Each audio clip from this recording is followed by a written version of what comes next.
O Caminho dos Reis, por Brandon Sanderson. Capítulo 35. Uma luz para ver. Embora muitos quisessem que Uritiro fosse construída em Aletela, estava óbvio que não poderia ser, e por isso pedimos que ela fosse localizada a leste, no lugar mais próximo da honra. Talvez a mais antiga fonte original restante mencionando a cidade, citada em Ova Vibrar, linha 1804, o que eu não daria por uma maneira de traduzir o canto do alvorecer. A força do paredão quase fez com que perdesse a consciência, mas o súbito vento gelado deixou-o lúcido. Por um momento, Kaladin não conseguiu sentir mais nada além de frio. Foi pressionado contra a parede do barracão pelo prolongado golpe de água. Pedras e pedaços de galho se chocaram contra a pedra ao redor dele. Já estava entorpecido demais para dizer quantos arranharam ou contundiram sua pele. Ele suportou tudo, desnorteado, olhos fechados com força e respiração presa. Então, o paredão passou, seguiu trovejando. O golpe de vento seguinte veio do lado. O ar estava girando e soprando de todas as direções agora. O vento o balançou violentamente, suas costas se arrastando contra a pedra, e o ergueu no ar. Depois se estabilizou, soprando do leste novamente. Kaladin pendia nas trevas, seus pés repuxando a corda. Em pânico, ele percebeu que agora estava pairando no ar como uma pipa, amarrada ao anel no teto da caserna. Só aquela corda o impedia de ser levado junto com os outros detritos e jogado e girado diante da tempestade, através de toda Roshar. Durante aqueles poucos momentos, ele não conseguiu pensar, só sentia o pânico e o frio, o primeiro fervilhando no seu peito, o outro tentando congelá-lo de fora para dentro. Ele gritou, se agarrando à sua única esfera, como se fosse uma tábua de salvação. O grito foi um erro, já que permitiu que o frio adentrasse sua boca, como um espírito forçando o braço pela sua garganta. O vento era como um redemoinho, caótico, movendo-se em diferentes direções. Um golpe o atingiu, então passou, e ele caiu contra o teto do barracão, com um estrondo. Quase imediatamente, os terríveis ventos tentaram levantá-lo novamente, golpeando sua pele com ondas de água gelada. O trovão ressoou, o batimento cardíaco da fera que o engolira. O relâmpago partiu as trevas como dentes brancos na noite. O uivo do vento era tão alto que quase abafava o trovão. "Agarre o telhado, Kaladin!" A voz de Sil, tão baixa, tão pequena, como ele sequer conseguia escutá-la. Entorpecido, ele percebeu que estava deitado de bruços no telhado inclinado.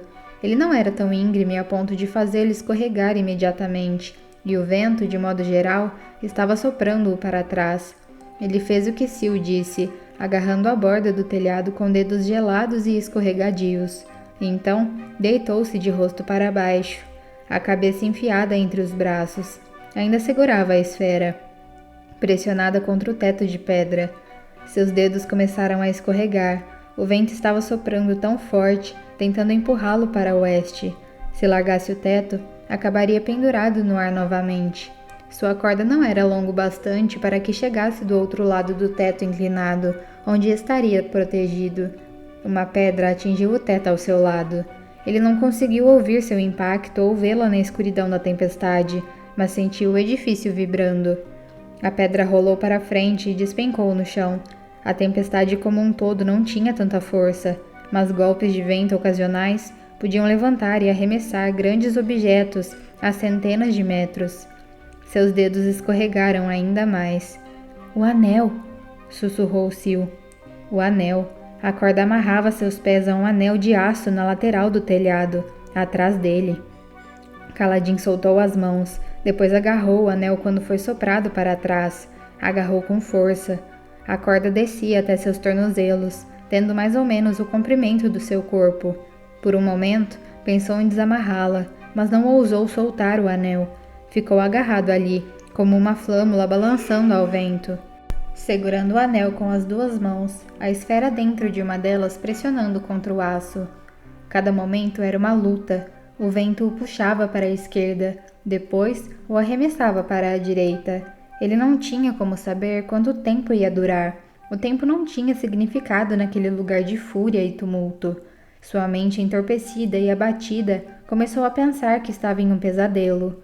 Um terrível sonho em sua cabeça, cheio de ventos escuros e vividos. Gritos no ar, brilhantes e brancos. O lampejo do relâmpago revelando um pavoroso mundo retorcido de caos e terror. Os próprios edifícios pareciam soprados de lado, o mundo inteiro fora de prumo, deformado pelo terrível poder da tempestade.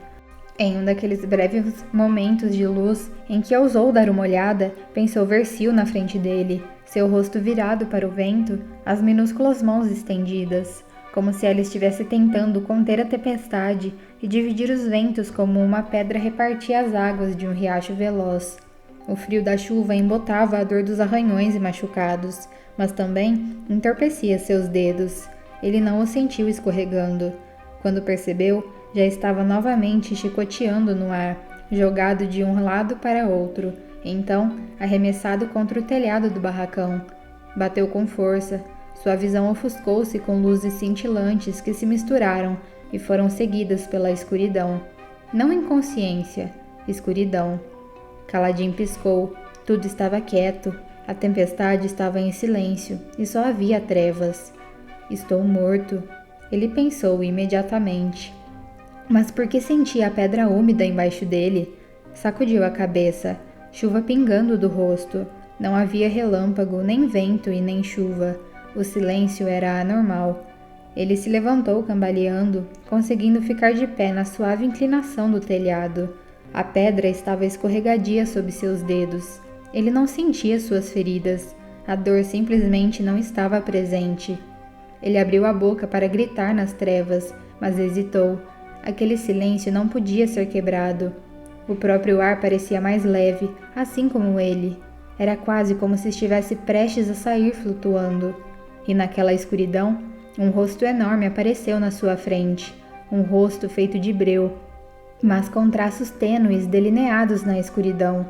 Era amplo, da largura de uma gigantesca tempestade, e estendia-se até os confins do céu, e ainda assim era totalmente visível para Kaladin, inumano, sorridente.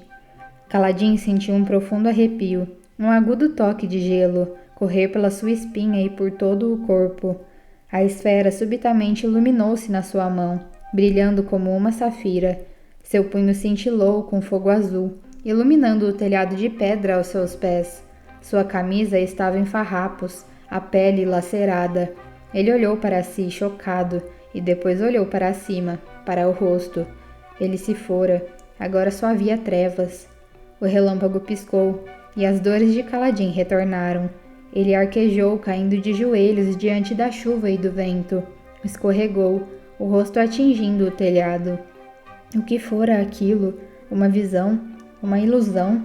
A força lhe escapava. Seus pensamentos novamente se enevoando. Os ventos já não eram tão fortes, mas a chuva ainda era muito fria. Letárgico, confuso, quase dominado pela dor, ele levantou a mão e olhou para a esfera. Estava brilhando, coberta com seu sangue e brilhando. Ele sentia dor demais e sua força se esvaíra. Fechando os olhos, foi envolto por uma segunda escuridão, dessa vez a da inconsciência. Rocha foi o primeiro a chegar na porta quando a grande tormenta amainou. Teft o seguiu mais devagar, grunhindo. Seus joelhos doíam. Seus joelhos sempre doíam perto de uma tempestade. Seu avô sempre reclamava disso, no fim da vida, e Teft o chamava de tonto. Agora sentia o mesmo. Danação tormentosa, pensou ele, saindo do cansaço. Ainda estava chovendo, naturalmente. Eram as lufadas posteriores de chuva que seguiam uma grande tormenta, a calmaria. Uns poucos esprenos de chuva estavam sentados nas poças, como velas azuis, e alguns esprenos de vento dançavam nos ventos da tempestade. A chuva era fria e respingava das poças que encharcavam seus pés nas sandálias, gelando toda a pele e músculo. Ele detestava se molhar, mas também detestava um monte de coisas. Por algum tempo, a vida parecera melhorar, agora não mais. Como tudo deu tão errado tão rápido? Ele pensou, envolvendo o corpo com os braços, caminhando lentamente e tomando cuidado com os pés. Alguns soldados haviam deixado suas casernas e estavam ali perto, usando mantos de chuva, vigiando, provavelmente para garantir que ninguém havia saído escondido para soltar Kaladin antes da hora, mas eles não tentaram deter Rocha. A tempestade havia passado. Rocha virou correndo à esquina até a lateral do edifício. Outros carregadores deixaram o barracão para trás, enquanto Teft seguia Rocha, papaguampas tormentoso, avançando com um grande chule. Ele realmente acreditava. Pensava que iam encontrar o jovem e estúpido líder de Ponte vivo. Provavelmente achava que iam encontrá-lo tomando uma bela xícara de chá, relaxando na sombra com o próprio pai das tempestades. E você não acredita? Teft perguntou a si mesmo, ainda olhando para baixo. Se não acredita, por que está seguindo ele? Mas se você acreditasse, olharia, não fitaria os próprios pés, olharia para cima e veria. Seria possível um homem acreditar e não acreditar ao mesmo tempo? Teft deteve-se ao lado de Rocha e, tomando coragem, ergueu os olhos para a parede do barracão. Ele viu o que esperava e temia. O cadáver parecia um pedaço de carne de cavalo no abatedouro, esfolada e sangrada. Aquilo era uma pessoa? A pele de Kaladin estava rasgada em uma centena de lugares, gotas de sangue se misturando com chuva e escorrendo pela parede do edifício. O corpo do rapaz ainda pendia pelos tornozelos. Sua camisa fora despedaçada. Suas calças de carregador estavam em farrapos. Ironicamente, seu rosto estava mais limpo agora do que quando o deixaram, lavado pela tormenta. Teft já vira homens mortos o suficiente no campo de batalha para saber o que estava olhando. Pobre rapaz, pensou, sacudindo a cabeça enquanto o resto da Ponte 4 se reunia ao redor dele e de Rocha, silenciosos e horrorizados. Quase me fez acreditar em você. Os olhos de Kaladin se abriram subitamente. Os carregadores reunidos arquejaram, vários deles praguejando e caindo no chão, se encharcando nas poças de chuva. Kaladin inspirou de modo entrecortado, sibilando, seu olhar encarando adiante intensamente, sem ver nada. Ele expirou, lançando perdigotos sangrentos sobre os lábios. Sua mão direita, pendendo abaixo dele, se abriu. Algo caiu nas pedras. A esfera que Teft lhe dera. Ela caiu em uma poça e parou ali. Estava escura, sem conter luz das tempestades. Em nome de Kelek, o que é isso? Teft pensou, ajoelhando-se. Quando se deixava uma esfera do lado de fora, durante uma tormenta, ela acumulava a luz das tempestades. Na mão de Kaladin, aquela deveria estar totalmente infundida. O que dera errado? O Malakaik! Berrou Rocha, apontando. Kama Mohorai Namaval! Ele parou, percebendo que estava falando no idioma errado. Alguém me ajuda a tirá-lo dali? Ainda está vivo! Precisamos de uma escada e uma faca! Rápido! Os carregadores correram. Os soldados se aproximaram, murmurando, mas não detiveram os carregadores.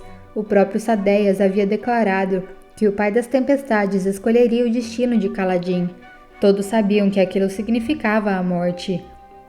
Só que Teft se levantou, segurando a esfera fosca. Uma esfera vazia depois de uma tempestade, ele pensou, e um homem que ainda está vivo quando deveria estar morto. Duas impossibilidades. Juntas, elas indicavam algo que devia ser ainda mais impossível. Onde está essa escada? Teft se pegou gritando. Malditos sejam! Rápido! Rápido! Precisamos fazer curativos. Alguém pegue aquele unguento que ele sempre coloca nas feridas. Ele olhou de volta para Kaladin, então falou em uma voz muito mais baixa. E é bom que você sobreviva, filho, porque eu quero algumas respostas.